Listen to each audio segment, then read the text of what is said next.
할렐루야. 이제 하나님의 은혜 가운데 이 어려운 시기가 지나고 나면 하나님의 놀라운 축복과 은혜와 번영의 때가 올 줄 믿습니다. 이 자리를 잘 견디시고 또 승리하는 여러분 되시기를 바랍니다. 히브리서 1장 7절까지는요 예수 그리스도에 대한 비유와 모형으로 기록된 말씀을 우리가 보았습니다. 이제 8장부터는 이제부터 실상이 되었어요. 참 대제사장이 실제로 우리의 삶 속에서 성취되었으니 이제는 비유와 상징이 아니라 실질적 경험이 이루어져야 한다는 것입니다. 구약 성경은 비유와 모형입니다. 상징입니다. 그렇기 때문에 우리 4절 5절에서 오늘 본문 4절에서 5절 말씀에서 말씀했듯이 하나님께서 보여준 식양대로 이스라엘 백성 모세가 성막을 지었고 그것이 설계도를 받은 것과 같습니다. 정말 하나님께서 성막을 짓게 한 건 하나님을 섬기고 그리고 하나님의 관계를 맺게 하기 위해서 지었고 그 성막에는 하나님의 이름을 모시고 또 하나님의 말씀에 따라서 순종하고 또 섬기도록 성막을 지었습니다. 히브리인들이 출애굽해서 광야에서 제일 먼저 하나님께서 명령하신 건 십계명과 율법을 주셨고 또 성막을 짓도록 하셨습니다.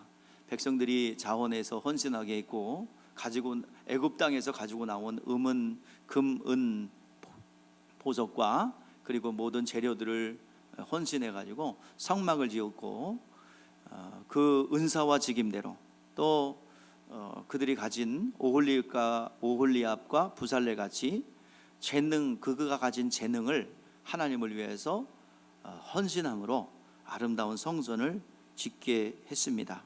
그 성전에서 하나님을 섬겼고 대제사장이 하나님을 섬겼습니다. 이 모든 것은 비유와 상징입니다. 비유와 상징은 어떤 것의 실상을 나타낸다고 볼 수 있겠죠. 여러분, 건물을 지으려면 무엇이 필요한가 생각해 보세요. 집을 지으려면 제일 먼저 건축주가 구상을 하고 그리고 설계도를 그리고 또 설계도에 따른 조감도도 그려놓고 또한 모형도 만들어 놓죠. 바로 구약 성경은 바로 그와 같은 준비 작업입니다. 설계도입니다. 모형입니다. 조감도입니다. 설계도가 너무너무 중요하죠. 설계도가 없으면 집은 설계도 없이 짓는 것을 뭐라고 그래요? 대지간. 그건 설거지 없어도 줘요. 대충 해가지고 이렇게 대충 설계설계 짓는 게 대지간이에요. 설계도 없어요. 그냥 눈빛 어림잡아서 져요. 근데 사람 사는 건축물은 반드시 설계를 해야 되고 조감도를 그리고 모형 필요에 따라서 모형도 그려놔요. 만들어놔요. 그런데 설계도는 실상이 아닙니다. 건물이 완성되기까지 중요하지만 실상은 아니에요. 근데 설계도대로 완전히 건물이 완성되면은 설계도는 더 이상 필요 없죠. 중요하지만 완성되었기 때문에 건물이 목적이에요. 건물에 들어가서 살면 돼요. 가서 지내면 돼요. 바로 구약 성경은 설계도, 모형 또는 조감도라고 볼 수 있지만은 이제 예수 그리스도께서 오셔서 그 모든 것을 완성하셨고 건축을 끝내셨습니다. 그렇기 때문에 우리가 들어가서 이제 누리면 되는 거예요. 사람들은 성막에서 제사장들이 제사를 드리고 또 대제사장이 1년에 한 차례 지성소에 들어가서 하나님을 섬겼고 또 그 제사를 드림으로 하나님과 사귀었어요. 이제 모든 것은 비유와 모형으로서 예수께서 오셔서 다 이루셨어요.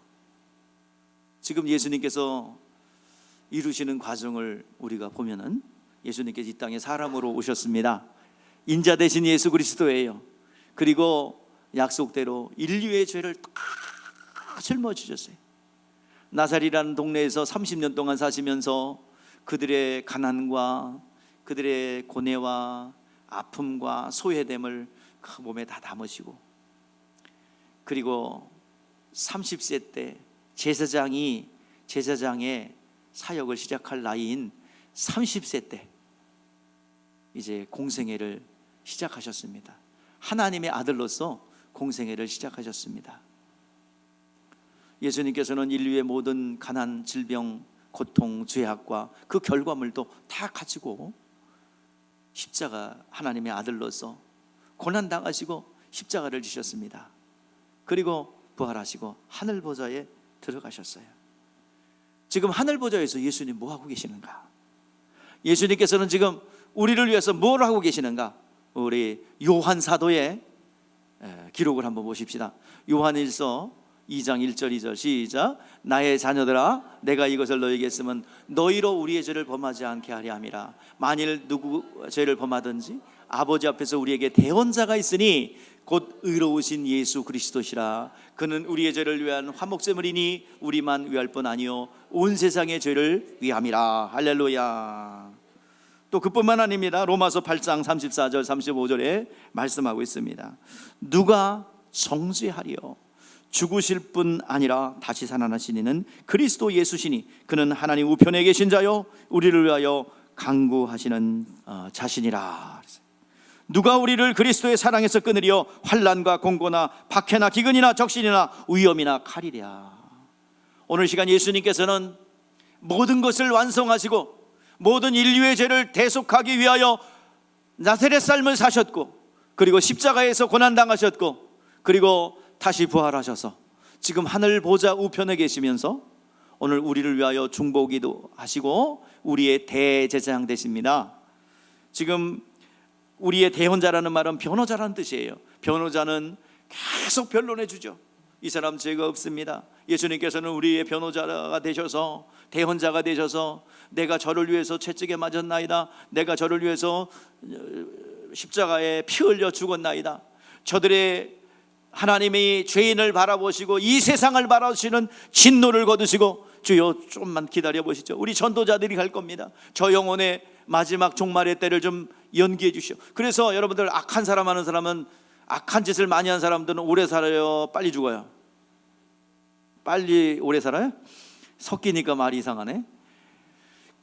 오래 살죠. 오래 살아. 왜? 하나님께서 기회를 주는 거야. 전도자가, 하나님이, 예수께서 중보기다. 저가 악한 일을 하지만 좀 기다려 주세요. 내가 저를 위해서 죽었나이다. 전도자가 가지 않습니까? 여러분들, 김일성 오래 살았죠? 갑자기 김일성이 왜 여기서 왜 나와? 김일성 오래 살았죠? 오래 살았어요. 예, 그분 오래 살았어요. 왜 오래 살았을까? 그 엄마가 강반석이요, 권사님이야. 얼마나 기도했겠어. 김일성 죽기 전에 카터 대통령 들어가서 복음 전했어요. 여러분, 천국 가면 깜짝 놀랄 일이 있을지 몰라. 그래서 천국에 있으면 참 어떻게 못 돼요? 내가 죽기 전에 제미 카터가 복음 전했어. 휴전선으로 건너가서 복음 전했죠. 구원은 어떻게 될지 몰라요. 그러니까 하나님께서 오래 살도록 해요. 그러나 오래 살았음에도 불구하고 복음을 안 받으려면 정말 어리석은 거예요. 하나님께서 기회를 주시는 거예요. 예수님께서 오늘도 변론할 거예요. 수많은 정말 악한 짓을 일삼고 이 지구에서 좀 사라졌으면 좋겠다고 생각하는 그 사람들, 정말 오래 살지 않습니까? 하나님의 기회를 주시는 거예요. 얼마 전에 타계한 우리 통일교 교주 90몇 세 살아요. 끝까지 하나님 기회를 주시는 거예요. 왜냐하면 그 심판이 너무나도 처참하기 때문에 끝까지 하나님께, 그리고 그 기간이 지나면 이제 영원한 심판이 있기 때문입니다. 주님은 오늘도 이 세상을 향하여 중보기도 합니다. 하나님 아버지께서는 빨리 하늘에 속한 이 교회 기관을 하늘로 복속시키기를 원하십니다. 계속 세상에 핍박을 받으며 정치인들이 조금만 권력을 가진 자들이 교회를 핍박하고 조종하려고 그러고, 수많은 권력자들이 교회 무서운 줄 모르고 마음대로 조종하려고 그래요. 여러분, 교회를 건드린 권력치고 제대로 온전하게 종말을 맞이한 권력은 없습니다. 모든 세상 역사가 그래요. 교회는 힘이 없는 것 같지만 교회는 생명을 다룹니다. 최소한 여러분은 교회에선 범죄하지 마세요. 교회에서만큼은 범죄하지 마세요. 밖에 나가서 또 목사님은 밖에 나가서 범죄하라고 그래서 그러지 말고 교회에서만큼은 최소한 범죄하지 말라 이 말이에요. 교회는 하나님의 공의가 있는 것이고 하나님의 시선이 머무는 것이고, 적어도 목사 사칭을 하고 다니지 말아야죠. 서슴없이 목사 사칭을 하고 다니는 사람도 있습니다. 왜? 좀 이렇게 잘해주니까. 내가 최근에 이거 봤어요. 어저씨 목사 행세하면서 로만 칼라 입고 다니면서, 그래서 목사가 아닌 것을 어떻게 알았냐면 목사 사표 냈다고 그러는 소리 듣고서 내가 목사 사표 낼 수 있습니까? 사직은 할 수 있어요. 단임 목사직을 사직할 수 있어요. 근데 목사 자체는 사표 낼 수 없어요. 그러니까 목사직 띄고 한판 붙자고, 이게 무슨 목사예요? 여러분, 여기서 목사는 영원히 하나님이 기름 붓기 때문에 자기가 뗀다고 해서 떼지는 게 아니에요. 사람이 뭘 이렇게 뗄 수 있는 게 아니에요. 하나님이 기름 부어 세웠기 때문에 죽었다 깨어나도 목사야. 물론 직분은 이렇게 소멸될 수 있어요. 제가 여기서 비복릴교회 목사로서 비복릴교회 담임 목사입니다. 근데 여기서 내가 사임하고 가면 아무것도 아니야. 그냥 목사긴 한데 아무것도 아니야. 담임 목사직. 그런 목사직은 사직할 수 있어도 목사를 사표 냈다고? 그건 가짜죠. 아예 용어 자체도 모르는 가짜죠. 오늘 주님께서 이러한 악한 이들을, 교회를 잔해하고 이들을 위해서 주님은 오늘도 충보하시는 거예요. 그래서 기다려 주시는 거예요. 오래 참고 기다리십니다. 그러나 영원히 기다리지는 않으세요. 오늘 시간 주님께서는 하늘 성소에 들어가시고 참 장막을 부리시는 분입니다. 땅에 있는 성소, 이 땅의 성막에 있는 지성소 모형입니다. 참 장막, 하늘의 모형이에요. 그리고 이 땅의 장막은 참 장막인 우리의 모형이에요. 그러니까 성막은 두 가지를 모형을 하고 있어요. 비유를 하고 있어요. 첫 번째, 참 장막인 하늘 보좌, 그리고 참 장막인 우리들. 참 성소인 하늘, 참 장막인 우리. 우리 한번 따라해 볼까요? 좀 이게 복잡하기 때문에 좀 최대한으로 내가 쉽게 하려고 그러는데, 자, 구약에 성막이 있어요. 성막은 방이 두 개가 있어. 성소가 있고 지성소가 있어요. 여기 지성소는 뭐냐면, 따라하세요. 참 성소는 하늘, 참 장막은 우리 영혼. 그냥 여러분끼리 할 수 있어요? 자, 시작. 참 장막은, 참 장막 우리, 참 성소는 하늘, 참 장막은 우리. 이렇게 이해하면 이게 쉬운 거예요. 전 시간에도 좀 그렇게 했을 걸 그랬어요. 그러면 이해가 쉬울 건데. 자, 그러면 그래놓고 이해를 하시면 돼요.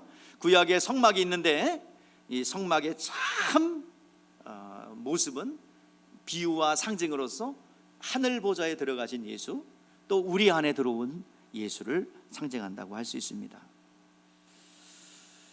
구약 성경에 대제사장이 1년에 한 번마다 해마다 이제 지성소에 들어가야 했어요. 이것은 영원한 것에 대한 비유입니다. 예수께서 이 땅에 오셔서 영원한 속죄를 이루셨습니다. 그 속죄를 이루신 예수를 믿는 자, 말씀에 순종하는 자, 세례를 받는 자에게 하나님이 약속해 주셨어요. 내 이름으로 보내질 성령, 그가 오시면 이 모든 것을 알게 하고 깨닫게 하겠다. 여러분, 예수님이 이루어 놓으신 모든 것들이요, 우리에게 생명이 되고 능력이 되게 하시는 분이 누구냐면 성령이십니다.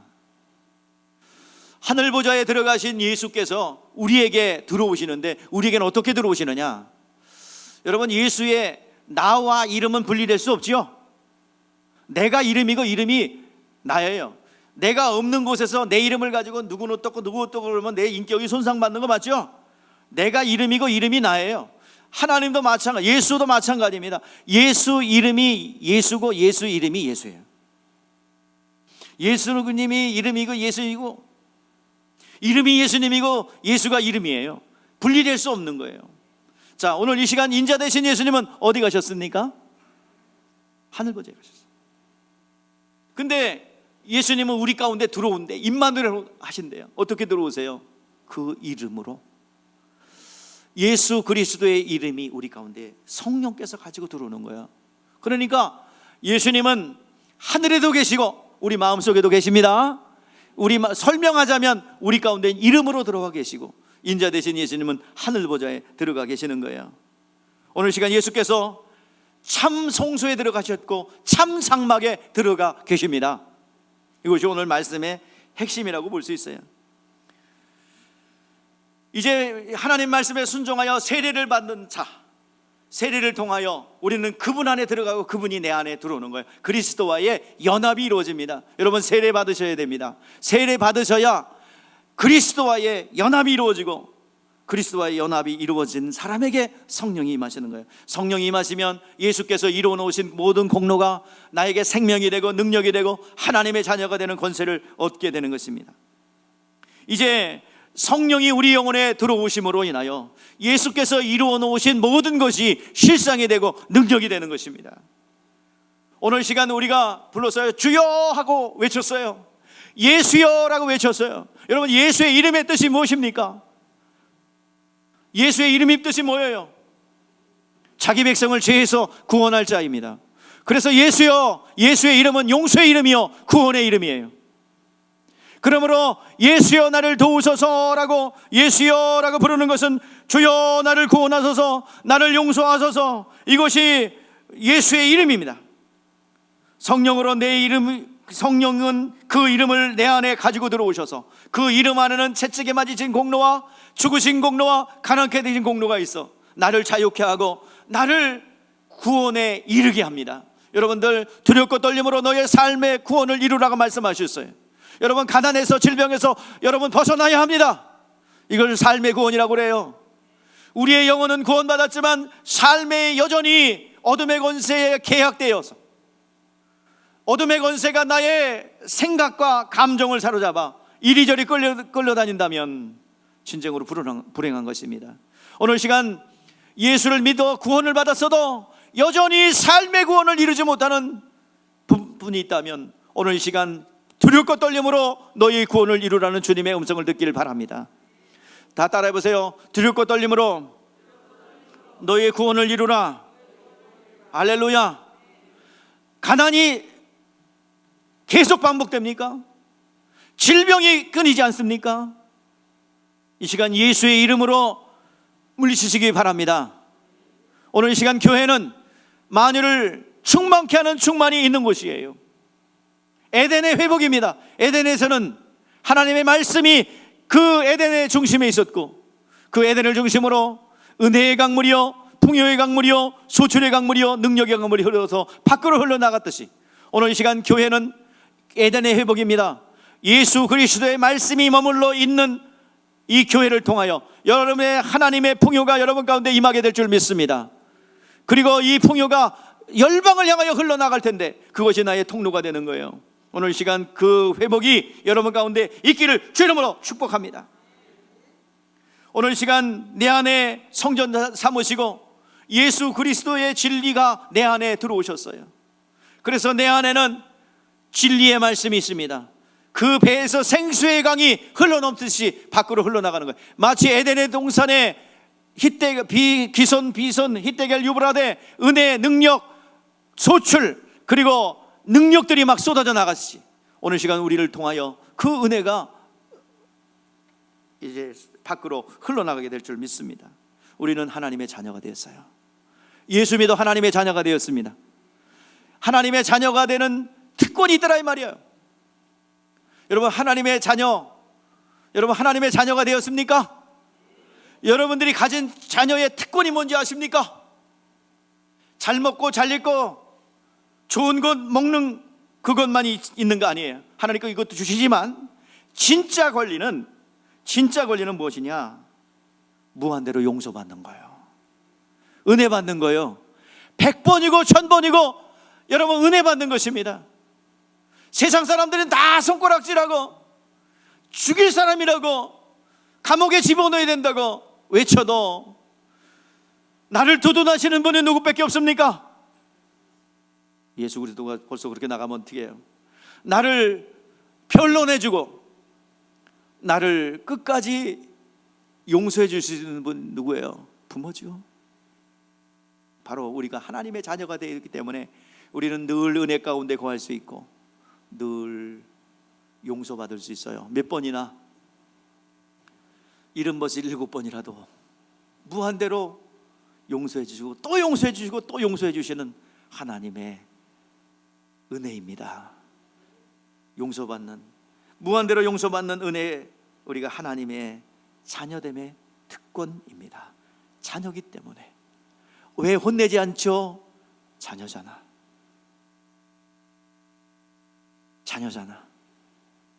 여러분 그 당당함에 어떤 우리를 참수하거나 어떤 비술과 사슬이 우리를 저주하거나 우리를 참수할 수 없습니다. 무한대로 용서해 주시는 하나님의 은혜 안에 늘 거하는 하나님의 자녀된 권세를 누리시기를 바랍니다. 구약의 비유지만 이제는 실상이에요. 우리가 누리는 것입니다. 자, 3절 다 같이 합독해봐요. 시작. 대제사장이 예물과 제사를 드림으로 세운 자니 그러므로 그도 무엇인가 드릴 것이 있어야 할지니라. 자, 대제사장이 1년에 한 차례 어디 들어갔어요? 지성소에 들어갔어요.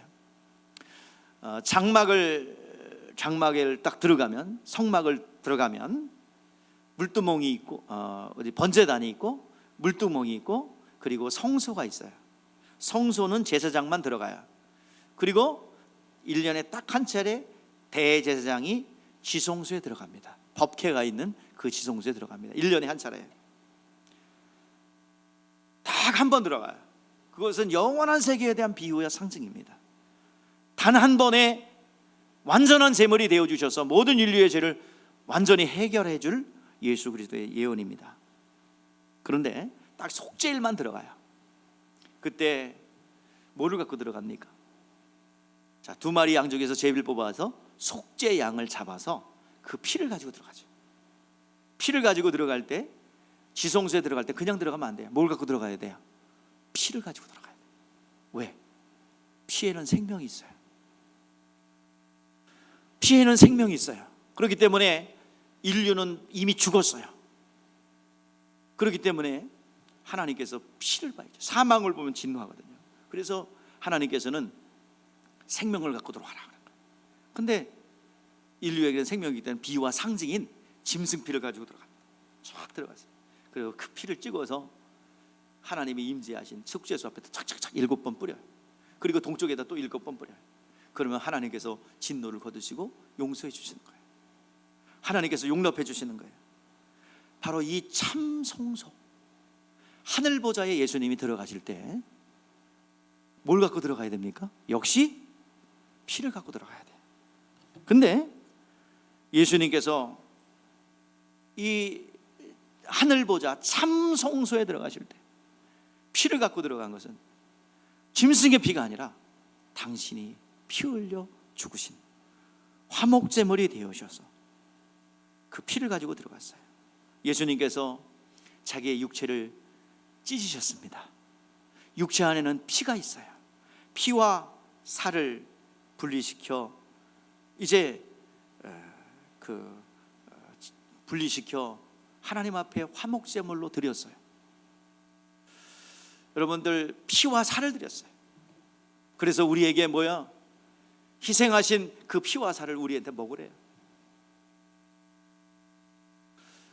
바로 예수의 보혈의 피는 인류의 모든 과거의 원죄, 과거의 지옥 갈 때 있는 원죄를 해결한 것이고, 그래서 이 피는 과거에 죽었던 자를 살리는 생명을 부여한 것이라고 한다면, 예수님의 살은 미래적으로 영원한 영생을 주는 거예요. 내 피를 마시라 생명을 얻을 것이다. 내 살을 먹으라 영생을 얻을 것이다. 피는 살려내는 것이고, 예수님의 살은 그 살아난 생명을 유지케 하고 그 생명을 풍성하게 누리게 하는 거예요. 예수님은 살과 피를 흘려주셨습니다.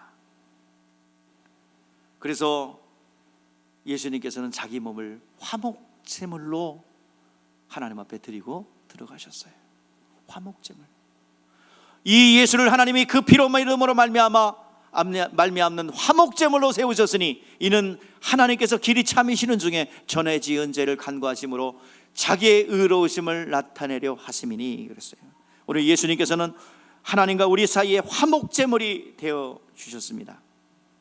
자, 오늘 이 시간에 4절 5절 말씀을 보세요. 자, 4절 5절. 예전에 지었던 성전과 대제사장은 비유와 상징이라고 말하고 있어요. 자, 우리 같이 보세요. 4절 5절 합독하겠습니다. 예수께서 만일 땅에 계셨더라면 제사장이 되지 아니었을 것이니, 이는 율법을 따라 예물을 드리는 제사장이 있음이라. 그들이 섬기는 것은 하늘에 있는 것의 모형과 그림자라. 모세가 장막을 지으려 할 때에 사하심을 얻은 것 같으니, 이르시되 산과 모든 것을 산에서 내게 보이던 본을 따라 지으라 하셨느니라.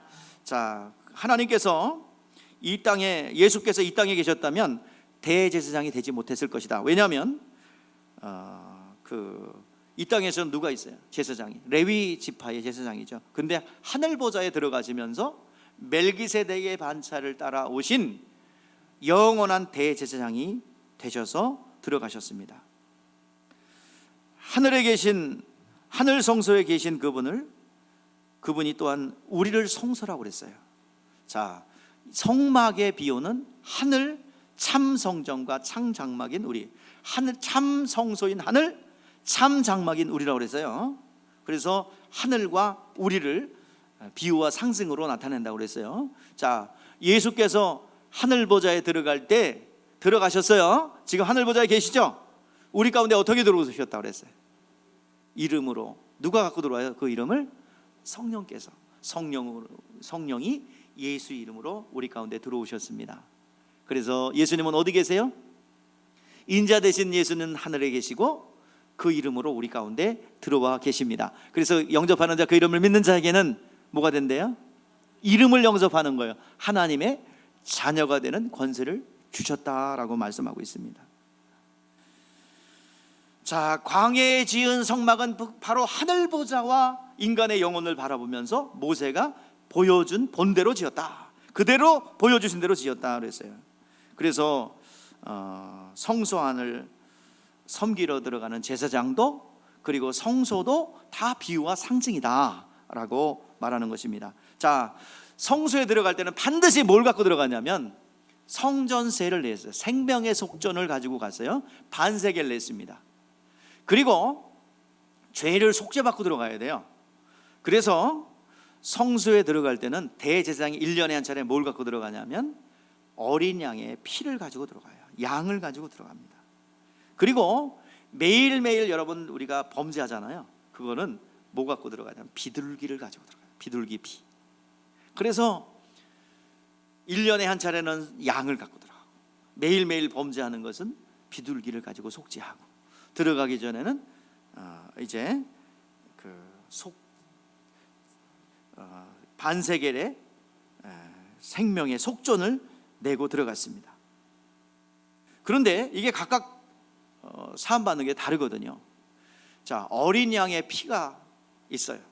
이거 상징 비유입니다. 자, 예수님께서는 완전한 제물 되어 주셨어요. 그래가지고 단 한 번의 제물 되어 주심으로 구약에 여러 가지 제사를 많이 드렸고, 번제, 소제, 화목제, 속건제, 속죄제, 단 한 번에 완전히 제물 되어 주심으로 하나님 앞에 나아갈 수 있는 길을 열었어요. 그러니까 우리가 하나님 앞에 나아갈 때에는 가로막히는 장막이 있어요. 장벽이 있어요. 그건 죄거든요. 근데 죄에는 원죄가 있고 자범죄가 있습니다. 원래부터 태어날 때 죄인으로 태어나. 무슨 죄냐 하면 이거는 아담으로부터 내려온 유전된 죄예요. 이거는 본성적 죄예요. 즉 원죄는 아담으로부터 비롯되죠. 아담을 누가 유혹했어요? 마귀가 유혹해서 선악과 먹어, 너 그러면 하나님 되는 거야. 즉 다시 말해서 인간의 본성적 타락으로서 우리 안에는 지금도 구원받았지만 DNA가 있어요. 무슨 DNA가 있냐면은 원죄의 습성, 즉 자기 스스로 하려는 것, 스스로 살려는 것. 너 이거 먹으면 하나님 되는 거야, 스스로 살 수 있는 거야 라고 속였어요. 여러분, 우리가 스스로 살 수 있는 존재가 아닙니다. 우리는 스스로 살 수 있는 존재가 아니라 하나님 안에 있어야 하나님으로부터 빨아들이는 진액을 먹고 살 수 있어요. 우리는 하나님 안에 있어야 삽니다. 하나님의 보호 아래 있어야 삽니다. 그런데 마귀는 자꾸 뭐예요? 벗어나라, 너 스스로 살 수 있어, 너 스스로 살 수 있어, 계속 유혹하는 거예요. 그래서 원죄라는 게 뭐냐? 하나님을 무시하고 부정하고 하나님께 도움을 구하지 않는 마음의 바탕, 늘 아버지의 간섭이 싫어서 떠나려는 탕자의 습성, DNA가 우리 가운데 있더란 말이에요. 어느 시간 하나님을 떠나서는 우리는 아무것도 할 수 없어요. 결국에는 실패와 좌절과 낭만과 우울증과 가난과 핍박밖에는 남는 게 없어요. 여러분, 물질이 많은 사람들 있죠. 나중에 그 분쟁합니다. 반드시 그건 행복을 주지 못해요. 물질만 많은 거는 하나님 안에 들어와야 보호받고 그 물질이 온전하게 목적대로 내가 사용할 수도 있고 하나님 나라를 위해서 사용될 수 있고 온전히 사용되어질 수 있습니다. 이것은 완전히 재산을 많이 남겨놓고 가잖아요. 자녀들 싸웁니다. 그리고 그 물질 의지해서 일 안 합니다. 여러분, 일터를 남겨놓고 가셔야지 물질 많이 남겨놓고 가지 마세요. 일하는 현장 많이 남겨놓고 가셔야 됩니다. 비병열리께 1세대 일터를 만들어 놓고 우리는 물러나야 할 줄 압니다. 다음 세대에 마음껏 일할 수 있는 인프라를 딱 해놓고 우리는 1세대는 물러가고 2세대들이 일어나서 부흥을 맞이하는 거예요. 기도한 대로 어마어마한 역사가 일어나게 될 줄 믿습니다. 많은 잔고를 남겨놓고 갈 것이 아니라 하나님이 마음껏 사용할 수 있는 여러분들 도구로 만들어 놓고 우리는 물러가야 될 줄 압니다. 예수님이 속죄양을 통해서 비유로 말씀하신 것은 우리의 원죄를 해결한다. 예수님은 속죄양이 되셔서 우리의 원죄를 해결하셨습니다. 자, 그런데 자범죄가 있어요. 생활의 범죄, 성품의 죄. 우리가 계속 살다 보면 육신이 약해서 범죄할 때가 있죠. 이것을 매일매일 해결해야 되잖아요. 우리는 그때마다 비둘기를 잡는 것이 아니잖아요. 자, 구약 성경은 비둘기를 잡았어요. 비둘기를 잡아서 매일매일 하나님 앞에 속죄의 제사를 드렸어요. 그렇게 속죄 양으로 원죄를 해결받고 그리고 자범죄들을 비둘기로 사함받고 이제 성전세를 내고 들어갔어요. 가난한 사람도 들어갔어요. 그리고 성전에 들어갈 때 그렇게 들어갔어요. 그런데 어느 날 예수님 와서 보니까 성전이 변질됐어요.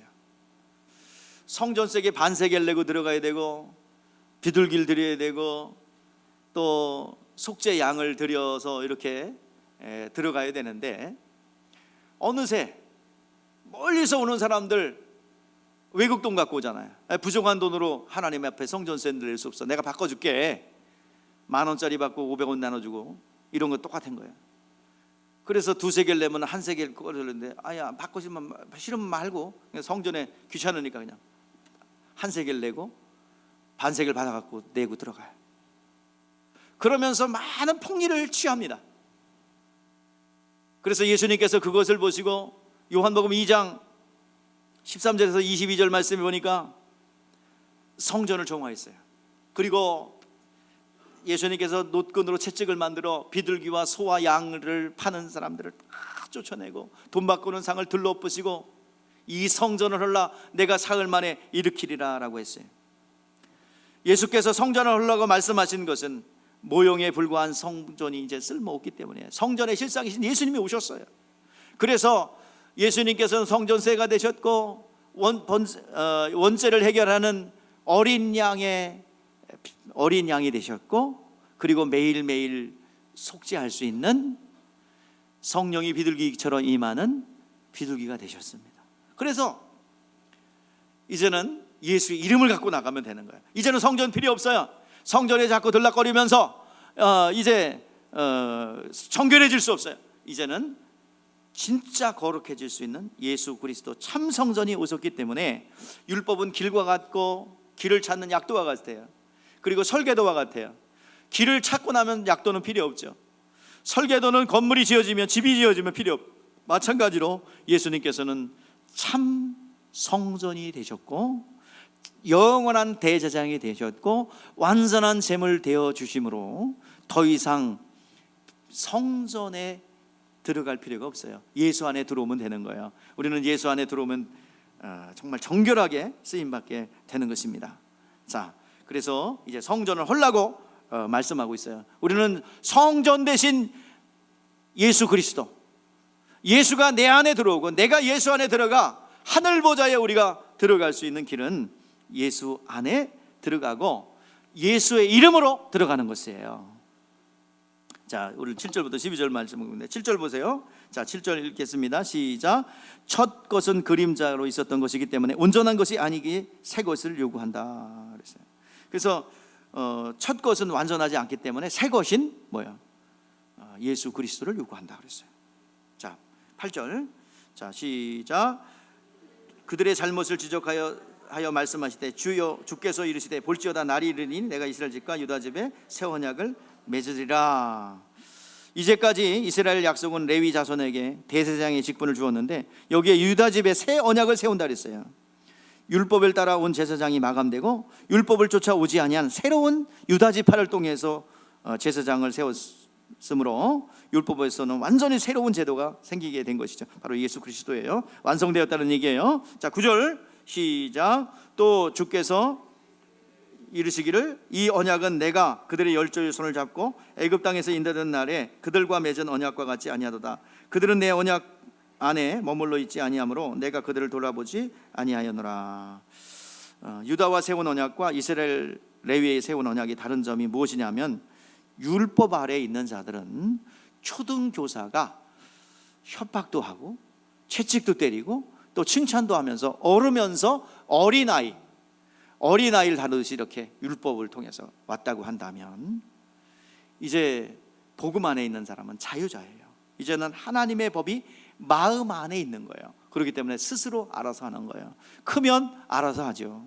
자, 10절 11절입니다. 자, 다 같이 읽어볼게요. 다 같이 합독하세요. 시작. 또 주께서 이르시되 그날 후에 내가 이스라엘 집과 맺은 언약은 이것이니 내 법이 그들을 생각하여 두고 그들의 마음이 이것을 기록하라. 나는 그들에게 하나님이 되고 그들이 내게 백성이 되리라. 또 각각 자기 나라 사람과 각각 자기 형제들을 가르쳐 이르기를 주를 알라 하지 아니할 것은 그들이 작은 자로부터 큰 자까지 다 나를 알미니라. 자, 구약 성경 이제 과거에는 하나님의 법을 지키는 초등교사에 의해 하나님을 알고 초등교사에 의해서 몽학 선생에 의해서 이끌려 순종했다면, 좀 반강제적인 어떤 이끌림이 있다면 구약 성경 에레미야 33장 31절 이하에 이제 하나님께서 맺은 언약에 대해서 말씀하고 있는 거예요. 하나님께서 그 하나님의 말씀을 어디다 둔대요? 옛날엔 밖에다 두어서 초등교사가 훈육을 했지만 이제는 그 말씀을 어디다 둔대요? 영혼 안에 둔대요. 속에서부터 그냥 깨달아요.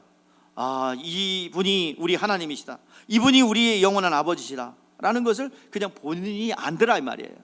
마음속에 뒀기 때문에 이제 자유롭게 한다는 거죠. 이제 자유자가 되어서 그대로 믿음을 따라서 하나님을 섬긴다는 거예요. 이제는 자유자가 됐다는 얘기입니다. 마음속에 두었기 때문에 스스로 알아서 한다는 거예요. 자, 12절 시작. 내가 그들을 불의의 그들을 긍휼히 여기고 그들의 죄를 다시 기억지 아니하시라. 자, 이제 법이 우리 속에 있어 하나님을 알아라 하지 않아도 스스로 하나님을 알게 되고 장성한 자가 되었을 때 이제 나는 다시 죄를 기억하지 않는다 이 말이에요. 여러분들, 이게 무슨 말이냐면,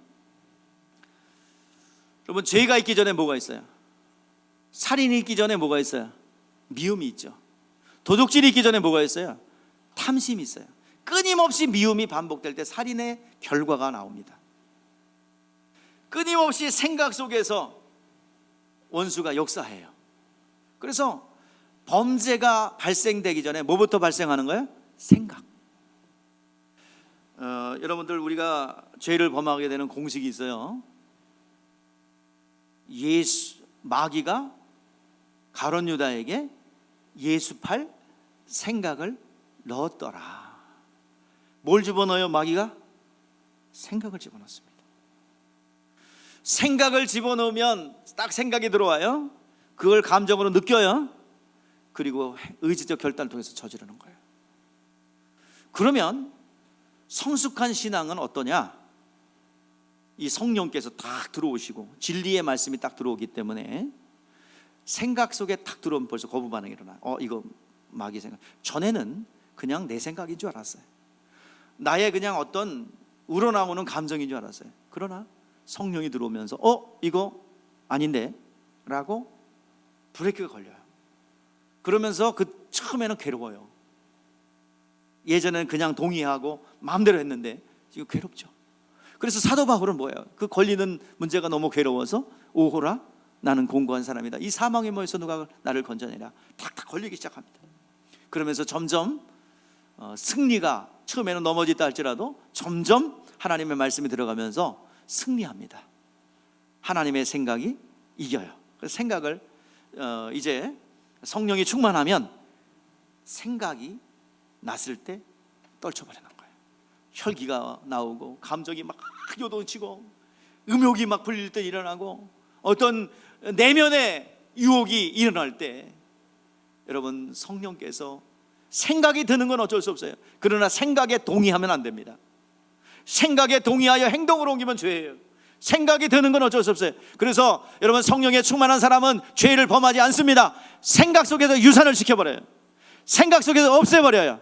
여러분들, 그런 밀려드는 생각들이 들어올 때, 그리고 이것을 동의하지 않고 여러분들이 그렇게 물리치면 됩니다. 예수의 이름으로 어떤 영들아, 탐욕의 영들아, 음란의 영들아, 내게서 물러갈지어다. 3번만 외쳐보세요. 싹 사라집니다. 영적인 거기 때문에 그렇습니다. 한번 해보세요.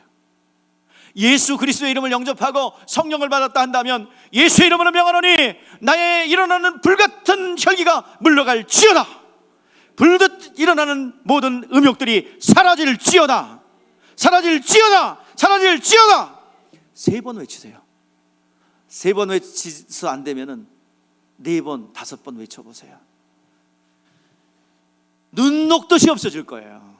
영적인 거기 때문에 그렇습니다. 원수가 조명하는 거예요. 조명하는 거예요. 누구를 미워합니까? 물리쳐 보세요. 예수의 이름으로 미움과 저주는 사라질지어다. 사라질지어다. 거기에 동의하니까 계속해서 그 미워하는 영이 들어오고 미움 받는 영이 들어오고 계속 그러는 거예요. 오늘 여러분들 한번 3번 외치세요. 예? 자, 그래서 생각 속에서 아예 유산시켜 버리는 거예요. 그래서 연약해서 화가 났어. 그래서 죽여버리지. 그래서 막 마음속에 혈기를 부렸어. 그럼 어떻게 하면 돼요? 끝났다. 나는 지옥 간다. 이렇게 절망하지 마시고, 여러분 신분이 뭐야? 에? 자녀예요? 자녀의 특권 뭐라 그랬어요? 예, 무한대로 은혜 받고 무한대로 용서받는 거죠. 아멘. 자녀 아니라면 국물도 없어. 한 번 잘못하면 그냥 바로 저놈을 당적하고 가요라지. 그러나 자녀기 때문에 우리 특권을 누리는 거예요. 100번이고 1000번이고 용서받으시기 바랍니다. 안 믿는 사람들이 조롱해도 어쩔 수 없어. 하나님이 주신 법이기 때문에 여러분들, 하나님의 자녀가 아닌 여러분들 계속해서 용서받으시기 바랍니다. 그래서 여러분들 넘어졌다 할지라도, 하나님, 내가 육신이 연약해서 넘어졌습니다. 이걸 뭐라고 그러냐면 통회와 자복이라고 그래요. 회개는 단 이례적입니다. 예수의 어린 양 대신 예수께서 피 흘려 죽으심으로 내가 죄인입니다, 주여 나를 용서하소서, 내가 죄인입니다, 예수를 나에 영접합니다. 이때 회개는 이례적이에요. 근데 그 다음부터는 계속해서 통회와 자복을 통해서 하나님 앞에 가까이 나가는 거예요. 주님께서 채찍에 맞으심으로 우리의 죄, 자범죄를 다 가불로 사해 놓으셨어요.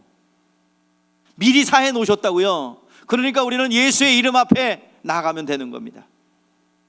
무한대로 계속해서 끊임없이 100번이고 1000번이고 10,000번이고. 근데 10,000번 죄 지르기 전에 죽을 거야 아마. 그러니까 10,000번까지 갈 일은 없을 거예요. 그러니까 여러분들 무한대로 용서해 주시는 하나님의 은혜의 보좌 앞으로 나가기를 주의 이름으로 축복합니다. 이게 이제 스스로 알아서 옷을 입고 자정하며 스스로 자기 이름, 자기의 스스로 죄를 떨쳐버릴 수 있기 때문에 죄를 기억지 않는다라고 말씀하고 있는 것이에요. 여러분, 죄를 남겨두지 마십시다. 죄를 짓지 맙시다. 죄를 짓지 말고 극기하고 인내하라는 게 아니에요. 안에 생명이 강력하면 이걸 거부해서 몰아낼 수 있다고요. 성령이 충만하면 거부할 수 있습니다. 자, 13절 마지막입니다. 읽어보세요. 길은데 내가 짧게 할게요. 자, 시작. 새 언약이라 말씀하셨으니 첫 것은 낡아지게 하신 것이라 낡아지고 새어지는 것이 없어져 가는 것이라. 자, 여기서 새 언약이라고 그랬어요. 언약. 옛 언약이 있고 새 언약이 있는데, 언약이라는 것은 다른 말로 약속이라는 말이에요. 다른 말로 계약이라는 말이에요. 여러분, 계약과 약속과 언약은 같은 말인데, 자, 계약을 맺으려면 동등한 관계에서 맺죠. 약속과 언약과 조약을 맺으려면 어떻게 돼요? 동등한 관계여야 되죠. 만약에 일방적으로 이렇게 해 라면 그건 조약이 아니에요. 언약이 아니에요. 그건 명령이에요. 주종관계예요. 그러나 하나님께서 우리에게 언약과 약속을 해줬다면 이거는 하나님이 내려온 거예요. 내려오셔서 우리와 약속을 해주셨습니다. 옛날에는 짐승과 성막에서 짐승의 피로, 비둘기 피로, 양의 피로 화해의 예언과 그리고 대제사장이 중보자가 되어서 화해할 것에 대한 예표를 했다고 한다면, 이제는 예수께서 오셔서 참 성소가 되셨고 참 장막인 우리가 완전히 이루었어요. 우리 가운데 들어오셔서 완전히 이루셨어요. 그렇기 때문에 언약이 성립되려면 언약을 담당하는 주체가 있어야 되고 객체가 있어야 됩니다. 이게 명확해야 돼요. 그래야 계약이 성립되는 거예요. 동등해야 됩니다. 옛 언약도 새 언약도 주체와 객체가 있어요. 율법을 첫 언약이라고 하는 것은 성소가 있고 섬기는 제사장이 있기 때문에 언약이 될 수 있고요, 언약을 유지할 수 있고요, 복음에도 섬기는 성소와 섬기는 제사장이 있기 때문에 이것을 새 언약이라는 거예요. 옛 언약, 첫 언약, 옛 언약, 이 주체와 객체가 명확하고 이것을 실행할 자가 명확하기 때문에 언약, 계약, 그리고 약속이라고 할 수 있다고 볼 수 있습니다. 자, 그런데 이제 이것은, 이 언약과 약속은 예전에는 뭐 갖고 있어요? 자, 성소에 들어가려면 뭐 갖고 있어요? 뭐를 가져가요? 자, 성전세를 내야 되죠. 반세겔. 그 다음에 뭐 제사장을 통해서 들어가는 양. 그 다음에 1년에 한 차례 있는 양을 가지고 들어가야 됐어요, 대제사장이. 그 다음에 매일 일상적인 뭐요? 비둘기로 정결케 하고 들어갔어요. 이제는 성전을 헐라고 그랬어요. 이제는 우리는 누구의 이름으로 들어갑니까? 예수 이름으로 들어가는 거예요. 자, 그래서 오늘 성경을 한 군데만 읽을게요. 히브리서 10장 4절 띄워줘요.